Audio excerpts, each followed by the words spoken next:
Let's talk about the disaster of the Electoral College. Why today? Well, it doesn't really make sense to wait until October of election years to talk about this sort of stuff. And it's a really important issue, I think, to bring up, particularly when we see so many aspects of our democracy become increasingly less democratic. So let me just dive right into this. The Electoral College, for a lot of people, is this kind of mysterious, frustrating thing that somehow decides who becomes president, even if that person didn't get the most votes. And that fundamentally doesn't make sense to millions of Americans, which makes a lot of sense to me that it doesn't make sense. Every 4 years, millions of voters are reminded in the United States, winning the popular vote doesn't guarantee you the presidency. Where did this system come from and why are we still using it? Well, it came from the 1700s. And it was a political compromise. And the idea was there are fears and there are power struggles and there are some unjust realities. What can we do to fix them? And so here's why the Electoral College was created. Number one, big states wanted the popular vote. Small states were terrified of being overpowered and sort of marginalized. And so the compromise was states get electors equal to their House representatives plus 2 senators. And so that gives small states an automatic boost because every state has 2 senators regardless of population, which, by the way, the Senate is also not Democratic, but that's a story for a different day. Number 2, fear of dumb voters.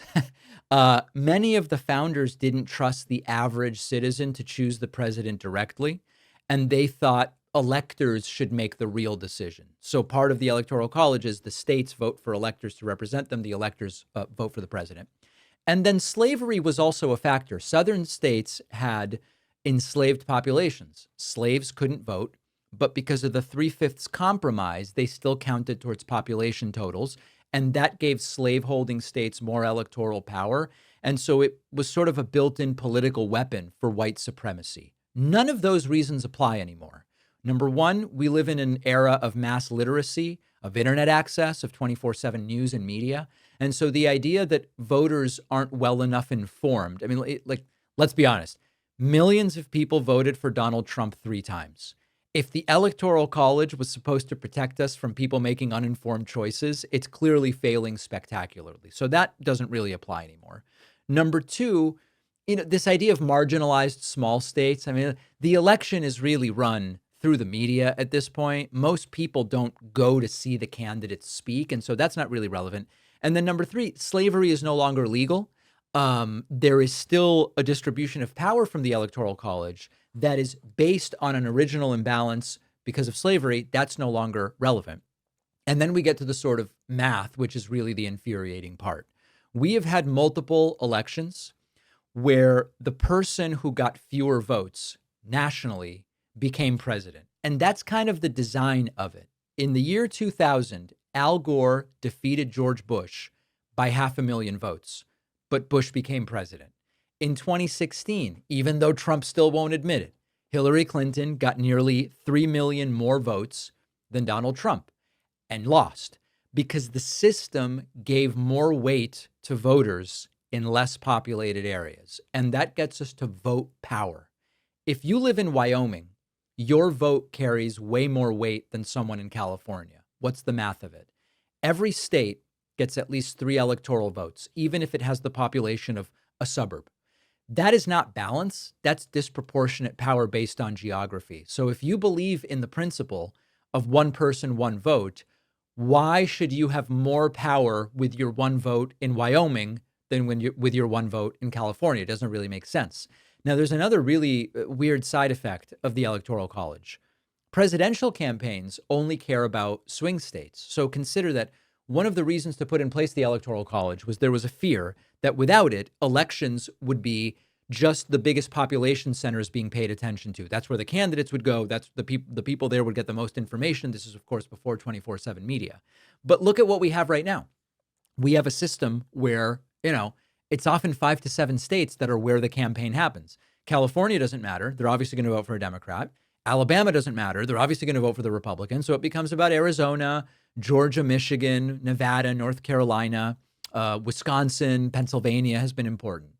Billions of dollars, hundreds, thousands of campaign stops funneled into this tiny sliver of the country. It's just another version of what they feared when they put in the Electoral College. So if you live in New York or Texas, you don't really matter in that sense. So we still don't have a national campaign. It's like a glorified game of the board game Risk. So what are the ways to fix this? Number one is the constitutional amendment. Good luck. I know there are people who talk about this. You need 2/3 of Congress. You need 38 states. It's just not going to happen anytime soon. Now, the more plausible path forward I've spoken about before is called the NPVIC. NPVIC stands for National Popular Vote Interstate Compact. This is real. This is the most plausible path to a national popular vote. States essentially agree, we will give our electoral votes to whoever wins the popular vote. So imagine that you are Michigan. Right now, the candidate who gets more votes in Michigan gets all of Michigan's electoral votes. Under the National Popular Vote Interstate Compact, Michigan would say, no matter who gets more votes in Michigan, we will have our electors vote for whoever wins the national popular vote. If enough states sign on to that compact such that their electoral votes are 270 or more, we have a national popular vote de facto. Right now, there are 209 electoral votes that have joined. So those last 61 are more difficult, but it's a plausible idea. And then there is also the idea of proportional allocation, although there are some issues with it. So if you look at Maine and Nebraska already split their votes by district, and more states could do it. It would not fix everything, but it would make it slightly less broken than if you win Michigan by one vote, you get 100% of the electoral votes. So bottom line here, the Electoral College was built for a country that really doesn't exist anymore. Communication used to be slow. Slavery was legal. We have a very different scenario. And right now, what the Electoral College has in practice done is undermine the will of the people in multiple elections. And by the way, it's been really good for Republicans. So it makes some votes count more than others. It makes it so that for millions of Americans, really tens of millions of Americans, their votes effectively don't matter. So if we care about democracy, and I do, we need to stop pretending the Electoral College is this sacred thing. It's broken. It's not sacred. There are ways to fix it. So let me know what you think. Are you on the side of we got to get rid of this thing and go to a national popular vote? Or are you on the side of the Electoral College serves a purpose in 2025? Let me know in the comments, or you can email info@davidpakman.com.